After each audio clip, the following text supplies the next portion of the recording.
have reality to be focused on me. I'm on TV. I am a Vidiot. Let's get a little extra sexy here. Welcome back to another episode of Vidiot on Demand, or should I say Valentine's on Demand. Yeah, today's a little special. If you're watching on the day this is released, it's Valentine's Day. And if you're like me, you're horribly alone. So, with that being said, I thought we could do something a little fun. I want to determine which pop culture crush is the best girlfriend to have this year of our Lord 2021. But if you're curious about what me and some of my other colleagues had for first crushes, right now you can go over to Covers at My Place and check out that channel for some info about the first crushes that we've had, if you're interested in that. So go check that out. So let's set up a few parameters, shall we? Number one, the ladies on this list have to be from like my childhood. These are like earliest memories of my genuine butterflies, and I want it so that if I were to meet them in today, I would be stumbling all over myself trying to seem cool. So that's the kind of vibe we're going for. Number two, just so you guys know, I'm 37 years old, and so my pool of youth crushes on girls in pop culture will firmly be set in like the 90s or late 80s. Don't come at me with, hey, why didn't you put Hermione on this list? Or why didn't you put Vanessa from Phineas and Ferb on this list? It's because I'm old. Okay, you see this gray? It's there because I aged out. But I hear you. But now you have to understand, these are the ones that I had genuine feelings for at that time. Finally, and most importantly, I want to work under the assumption that all of the ladies that I'm talking about actually want to have a relationship with me. Let's just throw that out there. So let's just assume that that's the truth. And then we're going to determine whether or not they would be a good match for a real relationship right now, today. See what I'm saying? So let's dig in. Hey, have you guys ever heard of Shay Stanley? No? She's not what she seems. My girl's got secrets. You know what I'm saying? She's straight up law enforcement, yo. She FBI. FBI indeed, if you know what I'm saying. She likes working undercover, and she always gets her man. Or boy, as the case may be. For those of you who have no idea what I'm talking about, thanks to Disney Plus, a lot of people have now discovered a little 90s kids movie gem. It's a movie called Blank Check.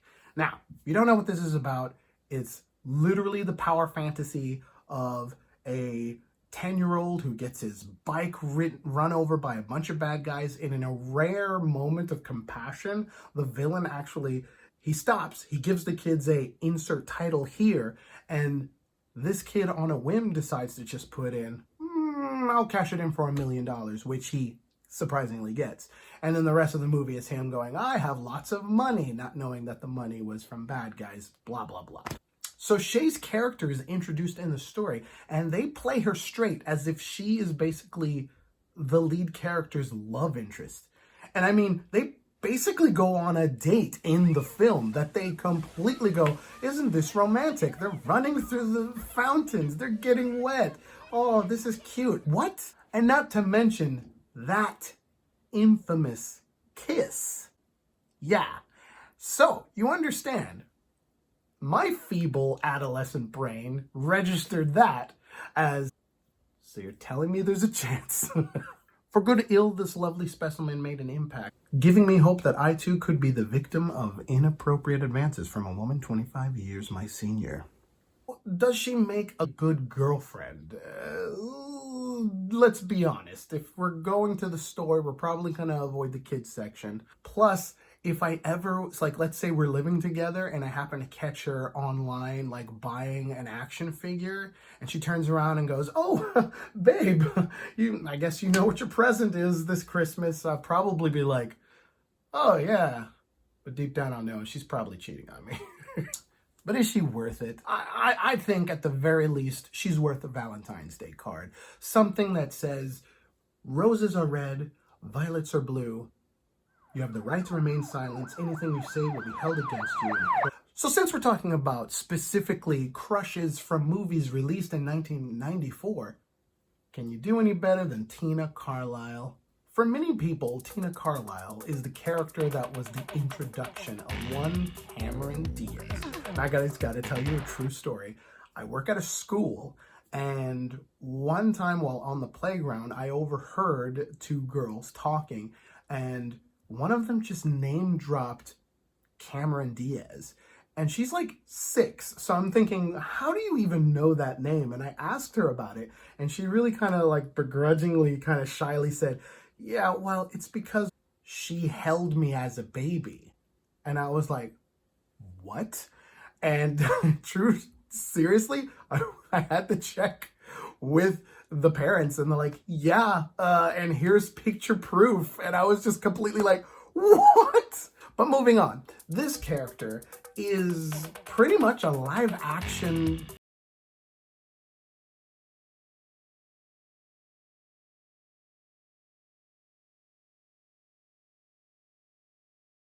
list too. Both of them. We'll combine them like some kind of mad scientist. I mean, when you think about it, they're essentially the same character, right? They're femme fatales with a sense of danger about them, and they have a soft spot for the cartoonish goofball protagonist, you know?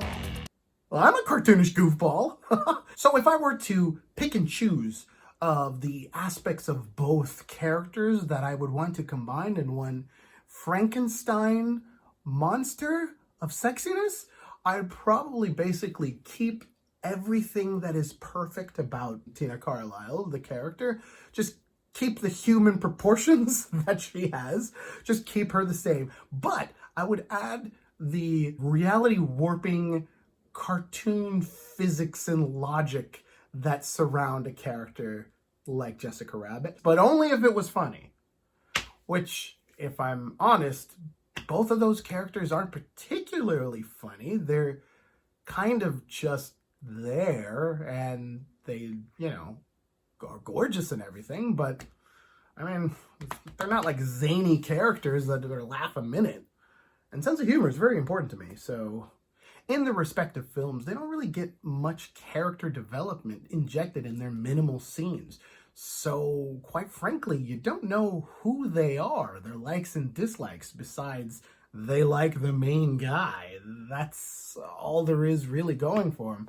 And sadly, that just makes them the trophy at the end of the movie for the lead character to win, which isn't good either. So, I would definitely give them a Valentine's Day card, hoping to go on a first date, you know, and get to know them more. But they're not in a relationship with me, so we're gonna have to keep going. Since we have already opened the door to animated women, what do you say we knock on Disney and see what they got in store? Here's a funny story. This is dead true. I can't believe that I'm about to tell you this.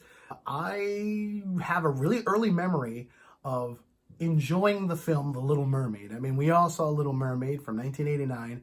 It's a great film. My older sister would draw very beautifully. She's a good artist. And so she basically made a picture of Ariel. And I remember going into her room, seeing that picture, and then, like, taking it to bed with me. and I just remember, like, putting it on the pillow and lying next to it, right? And I fell asleep, and to my horror, when I woke up, I had drooled all over the picture, so the coloring is all faded. And I basically ruined it. So her red hair was like seeping over her skin tone. That's embarrassing. Why did I have these feelings for this character? Probably because she was one of the first, like, characters in kids media that everybody seemed okay with was just wearing a bra, and that's it. And I, you know, subconsciously, you're just going, it's kind of hot. Oh, this is so dumb. I'm gonna move on from that story and think about someone else. Someone who has a little bit more clothes on. Jasmine, for example, from Aladdin. Jasmine, she's sexy. Those animators had fun in that scene where she's trying to seduce Jafar. Woo! She's strong, she's very capable. I am not a prize to be won, but we fall under a little weird category because technically she's like 16 canonically, right? So both her and Ariel are kind of too young. That's a little icky. So let's, for the sake of this video, go on to the only character who, in my mind, takes the cake as far as Disney ladies go. I'm talking Esmerelda from That's right. She's aged up. She's actually somewhere in her mid-20s. She is downright the sexiest character in Disney. Wait, come back. Look at it yourself. She's practically working a stripper pole in the movie. Show a clip.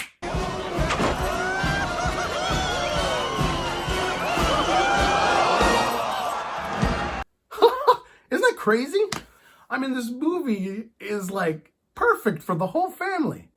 It's got a little something for daddy. Frollo knows what I'm talking about. Moving on. Well, is she a good girlfriend? Well, she is a woman of faith. I can appreciate that. She likes to party, enjoys traveling. So they got that going on. Never a dull moment. I don't know about that goat, though. I mean, that's a bit of a deal breaker. Really? We're going to have a goat around the house? And plus, if we ever get into any disagreements, I have this feeling that, like, I turn around and goes like, honey, we got all these glasses everywhere. We should really put this in the dishwasher. And she just looks at me and goes, where'd she go? She's a tricky one. But the biggest issue is, well, let's face it, she doesn't end up with Quasimodo in the movie. She just goes for the jock. So, like, you know, what shot do I got? Now, I know, I mean, I don't look like I've been struck in the face by a bell tower. So, I know I got that going for me. Most of the women on this list are essentially written probably poorly and are made as a match for the lead protagonist. So it's easy for me watching said film and feeling that if I were in that scenario, then perhaps I could be in this romantic relationship, right? So you'd have to forgive me for thinking that if I was in that scenario, she might just choose this Aryan god, and I might not be her type. And besides, I'm not saying that a woman can't choose for herself. Oh, far be it from me to suggest that.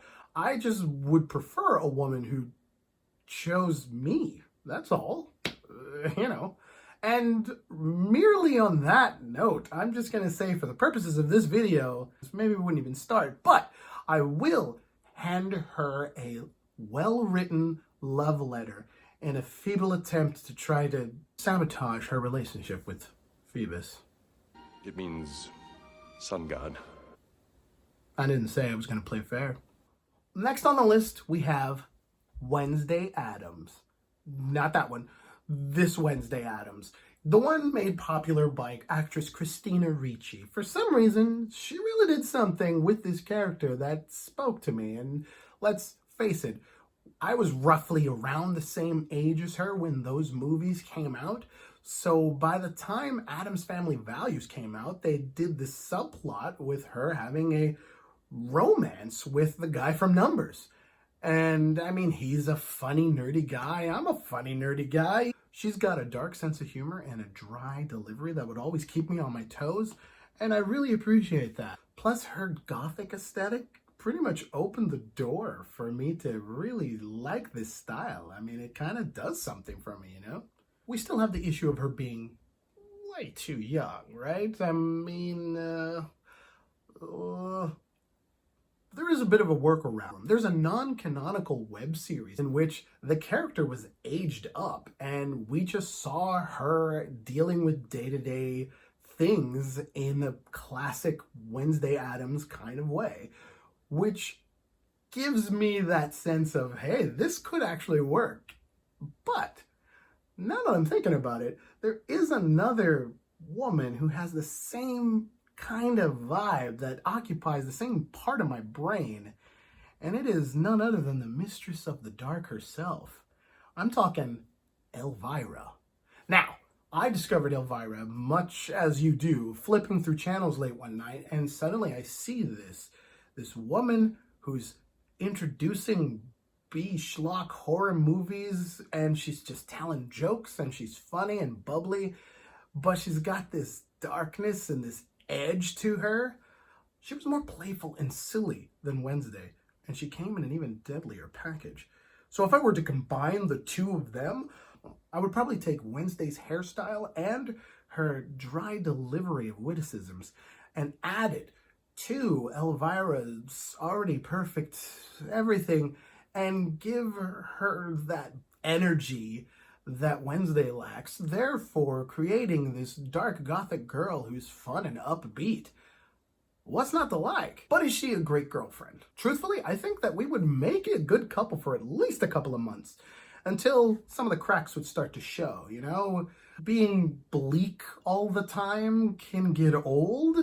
If I'm really looking forward to something wholesome like Christmas or something, and then she just shits on it by saying, Christmas again? Capitalism and Jesus, barf. No, I don't think I could be with someone who would willingly rob me of that joy, you know? That's no fun.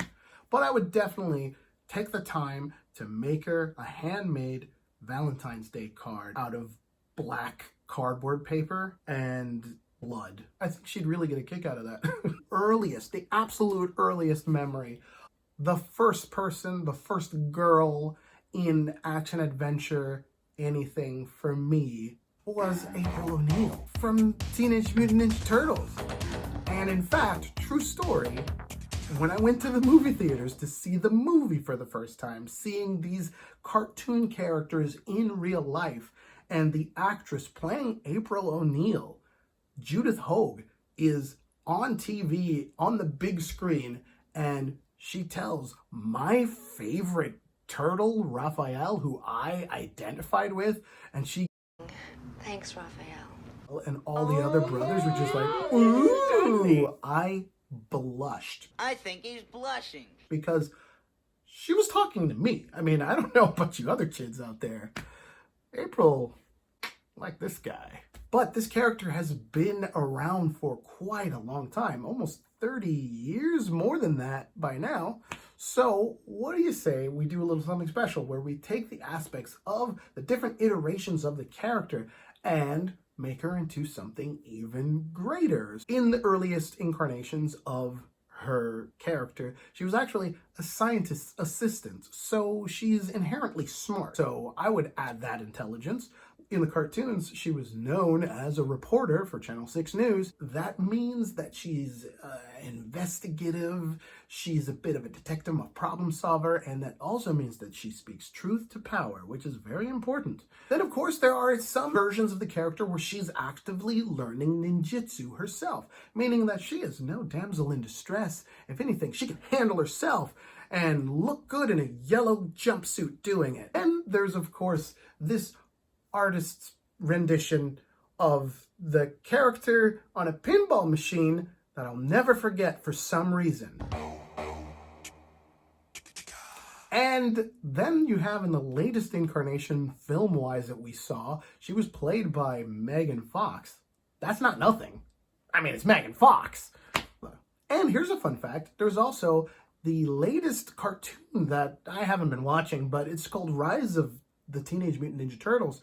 And April O'Neil in that is actually played by black girls. So if I could take that aspect, mix it in with all of this, even though I do like the red hair. So I would go with like having her have curly red hair, darker skin, all of those other character stuff added into one big pot, and she'd look pretty hot. So any danger that comes our way, at least we have 5 counting Casey Jones, protectors that at least will try their darndest to make sure that nothing happens to me, right? That's good. I think that she would be fun to hang around with. I think we got ourselves maybe the number one to be a good girlfriend in the year 2021. Wait a minute, I just realized, is she good during a pandemic? Oh, you know what? All right, screw that, everything, Ellen Ripley, that's it. Everything else, all that stuff aside, Ellen Ripley's the one you're gonna want in a pandemic. Plus, she looks good in just underwear. See, I think she's the one. We're dealing with some crazy stuff now, and I think if she was in my house and we were living together... Listen to me. If we break quarantine, we could all die. Thumbs up, you know? That's all we got for today's episode of Vidiot on Demand. I hope you enjoyed the special Valentine's Day edition. What would you choose? Put in the comments down below some of your crushes that you would probably want to spend quarantine with or Valentine's Day with or whatever. Let me know. If you like this video, please like, give it a thumbs up, share, comment, subscribe. Share this with someone you want to have a Valentine's Day connection with. How about that? So if you suddenly got this, now you know why you got this. This person really wants you badly. I hope you guys can really connect. I'm going to go away now. Bye.